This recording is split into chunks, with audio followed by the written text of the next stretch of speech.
Hi, this is a quick review of the first part of Bridgerton season 4, which is the Benedict Bridgerton story with his below stairs love interest Sophie. Now, this is based on this book in the Julia Quinn series, An Offer from a Gentleman. When you read this, it's clearly, absolutely clearly, Cinderella retold. So, what have Bridgerton, the TV series, done with it? Well, first of all, they have done their usual open heart surgery and changed some of the characters to fit with their diverse casting remit that they have. So we have Yerin Ha taking the role of Sophie Beck, the Cinderella in this story. What I really like about this series is they've made her someone who drives her own story. She's very, in fact, she's even more sort of grown up in a sense than the Sophie in the book. She doesn't suffer fools. She's got a good line in wit and she's clearly intelligent. So they really made Yerin into a sort of fully rounded Sophie, which I do like. What I don't like so much is that they've made the Benedict Bridgerton much more of a sort of rather, he's a bit of an icky rake at the beginning, to be honest. Benedict is played by Luke Thompson. Lady Bridgerton actually says, "Yeah, are you well?" And I'm thinking, are you getting an STD from these orgies you're attending? So he is, I think, a more jaded, less romantic figure, in my view, in this version, though, of course, he's clearly kind. All of that is fine, but it does mean that I don't start liking him as much. So he's got quite a long way to go before he becomes, someone who is romantically interesting. Okay, so the big problem they have with this particular series is how do you avoid it being Cinderella rerun? Because this is a weakness in the book. Because once you see the pattern, you sort of think, oh, okay, I know what you're doing here. You can enjoy it as a retelling of a fairy tale. As the other installments in the series haven't been that, you could imagine a series which was Snow White followed by Little Red Riding Hood and so on. Because it hasn't been that, it feels odd tonally.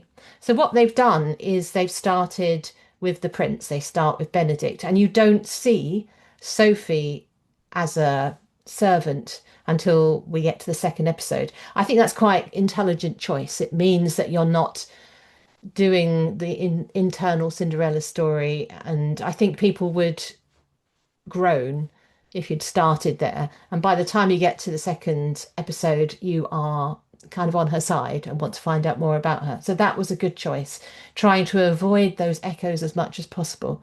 And they're also leaning into other stories. So they are keeping on spinning the plates. And in this particular one, they are looking at the whole idea of everybody through society being in some way servants or indentured.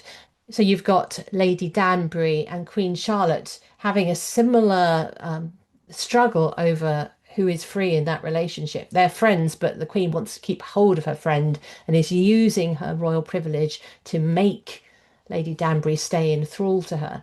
So what's good about it? Well, again, it's a little bit of bright colour. I like the fact that you've got a discussion about women's sexuality. The older Lady Bridgerton sort of deciding as a widow of many years, can she go back into a sexual relationship with someone she loves? You've got the confused young wife in Francesca. They seem to be hinting that she might be gay here. That's not the Julia Quinn version of Francesca, but she's not getting sexual fulfillment, so they're looking in why that might be. And then there's also what happens when Eloise says, I don't want to be part of this marriage mart, and the reactions of people to her. When you look at the theme of female sexuality, they are trying to educate and broaden the meaning of it, which is fine and good, I suppose. What's the downside of this series? The downside is I'm beginning to find the Bridgerton Quality Street chocolate box look a bit grating. When you look at the fabrics of the clothes they're wearing, the fact that they're doing Bath for London, and if you know Bath, you know exactly where you are in Bath. It just, and when you look at flowers, even flowers in a flower store, some of them are clearly fake flowers. And there's this element of the Disneyfied world, which is, it's like an oversweet cheesecake. and it does set my teeth on edge. I quite like something a bit more real, just a bit more real. I know it's a fairy tale, but we feel as though we really are floating. We are going down roads which are clearly gravel laid across lawn because it's not a real road. People don't seem to get muddy. They get wet because they do, naked swimming, but they don't get muddy or tired, or real life doesn't affect them. Maybe I'm the wrong viewer, but I would like it to come down from this sort of floating up here element to be just a little bit more real so I can believe in it more rather than feel as though I'm always watching something which is very modern. Anyway, so yes, I enjoyed it.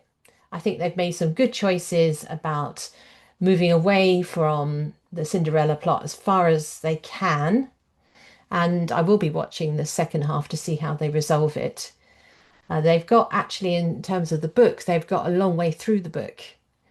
And so they're going to have to probably be thinking about some of the other plot lines to make it spin out for another 4 episodes. So that'll be interesting to see what they do with that. If you're wanting something that is a little bit more real, I also write in this period, which is why I'm worried about the reality. You might be interested in my latest book, which is The Austen Intrigue, a murder mystery set in 1812. So if you want to get an idea of what London might have been more like, and also have a mystery to solve in the company of Jane Austen and two dynamic detectives, then let me recommend that to you. Anyway, thank you for listening.